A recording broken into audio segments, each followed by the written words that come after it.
नमस्कार दोस्तों।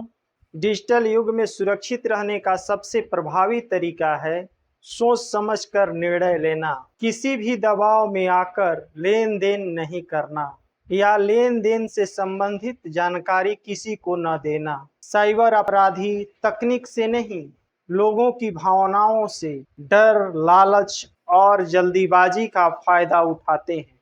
इसलिए सबसे बड़ी सुरक्षा तकनीक नहीं बल्कि जागरूकता है। आज के डिजिटल युग में साइबर अपराधी लोगों को ठगने के लिए नए नए तरीके अपना रहे हैं। कभी बैंक अधिकारी बनकर, कभी पुलिस अधिकारी बनकर, कभी किसी सरकारी एजेंसी के नाम पर और कभी डिजिटल अरेस्ट का डर दिखाकर लोगों से पैसे ऐंठने की कोशिश की जाती है। सबसे महत्वपूर्ण बात यह समझना है कि भारत में कोई भी पुलिस अधिकारी, सरकारी एजेंसी या जांच एजेंसी किसी व्यक्ति को वीडियो कॉल करके डिजिटल अरेस्ट नहीं कर सकती। यह एक धोखाधड़ी का तरीका है जिसमें अपराधी लोगों को डराकर उनसे पैसे या निजी जानकारी हासिल करने का प्रयास करते हैं। यदि आप जागरूक हैं तो अधिकांश साइबर फ्रॉड से आसानी से बच सकते हैं। डिजिटल अरेस्ट में साइबर अपराधी स्वयं को पुलिस पदाधिकारी, सीबीआई पदाधिकारी, कस्टम, साइबर सेल या अन्य सरकारी पदाधिकारी बताकर झूठे और भ्रामक सूचना देकर आपको अपने जाल में फंसाना चाहते हैं। वे आपको आपके आधार का गलत उपयोग हुआ बता सकते हैं, आपके बैंक अकाउंट में गलत लेन देन हुआ बता सकते हैं, आपके नाम से अपराध हुआ बता सकते हैं, आपके नाम से वारंट जारी हुआ है ऐसा वे कह सकते हैं, आपको वीडियो कॉल पर निगरानी में रख सकते हैं और फिर वे आपको डराकर पैसे ट्रांसफ़र करवाना चाहेंगे या बैंकिंग जानकारी लेने की कोशिश करेंगे। लेकिन सबसे पहले आपको यह समझना है कि भारत में कोई भी वीडियो कॉल पर कोई भी गिरफ्तारी गैरकानूनी है और यह किसी सरकारी एजेंसी, सरकारी पदाधिकारी या किसी सरकारी संस्था के द्वारा ऐसा नहीं किया जाता। कोई भी असली पदाधिकारी आपको डराकर आपसे पैसे नहीं मांगता, न ही आपकी जानकारी, प्राइवेसी के बारे में जानना चाहता है। जो डर पैदा करे, जल्दीबाजी करे और गोपनीयता की बात करे, उस कॉल से आप सावधान हो जाएं।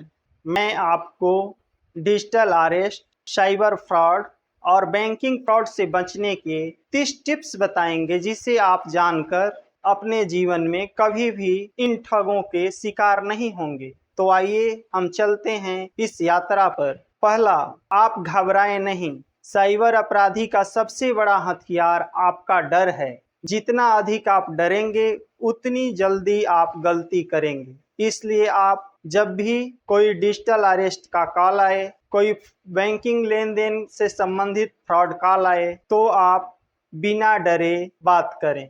दूसरा, ओटीपी शेयर न करें। ओटीपी केवल आपके लिए होता है। बैंक, आरबीआई या अन्य कोई सरकारी संस्था आपसे ओटीपी नहीं मांगती। तीसरा, पिन और पासवर्ड सुरक्षित रखें। एटीएम पिन, यूपीआई पिन और नेट बैंकिंग पासवर्ड किसी के साथ साझा न करें। चौथा, वीडियो कॉल से प्रभावित न हो।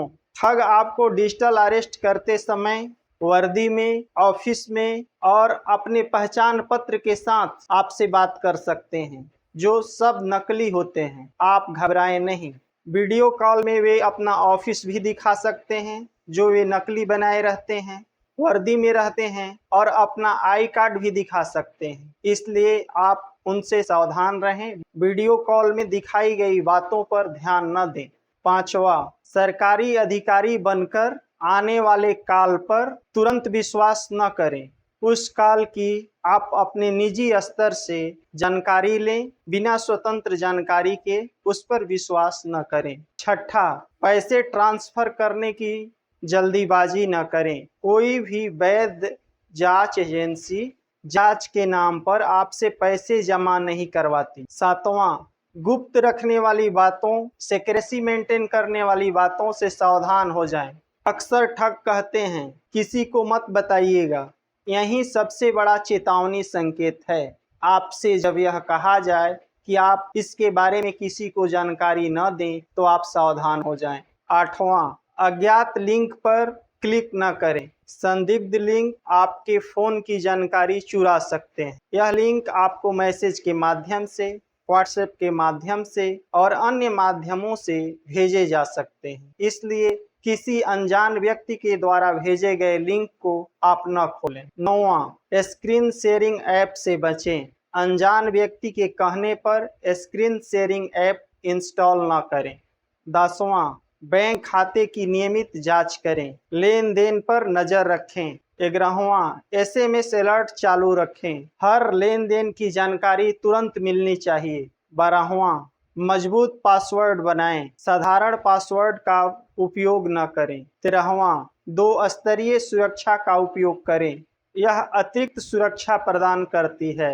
आधार और पैन की जानकारी सावधानी से साझा करें, हर जगह दस्तावेज भेजना आवश्यक नहीं होता है। 15वां, नकली ग्राहक सेवा नंबरों से सावधान रहें, गूगल पर दिखने वाला हर नंबर असली नहीं होता है। 16वां, सोशल मीडिया पर निजी जानकारी सीमित रखें, अपनी हर निजी जानकारी को सोशल मीडिया पर न डालें। ठग आपकी प्रोफाइल देखकर सोशल मीडिया से इंफॉर्मेशन कलेक्ट करते हैं। 17वां, क्यूआर कोड स्कैन करने से पहले समझें, क्यूआर स्कैन करने से केवल पैसा आता ही नहीं बल्कि भेजा भी जाता है, इसलिए क्यूआर स्कैन करने से पहले सोच समझकर स्कैन करें। 18वां, बैंक अधिकारी बनकर आने वाले कॉल से सावधान रहें, बैंक अधिकारी कभी भी फोन पर पिन या अन्य जानकारी आपसे नहीं मांगते। 19वां, पुरस्कार लॉटरी वाले मैसेज पर ध्यान न दें,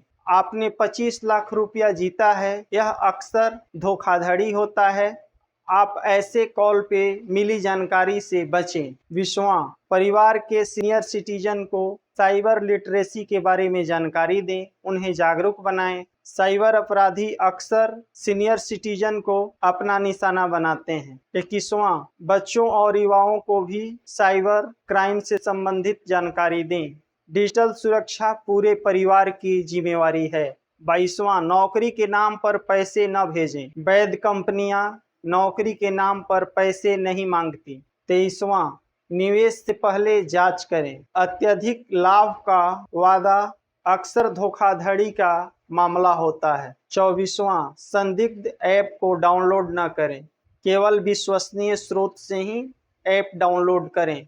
25वां, बैंकिंग कार्य, बैंकिंग लेन देन आप किसी भी सार्वजनिक वाईफाई से न करें, सार्वजनिक नेटवर्क खतरे वाले हो सकते हैं और आप ठगी के शिकार आसानी से हो सकते हैं। 26वां, अगर किसी संस्था का नाम लेकर कॉल आ रहा है तो आप उसका आधिकारिक वेरिफिकेशन करवाएं।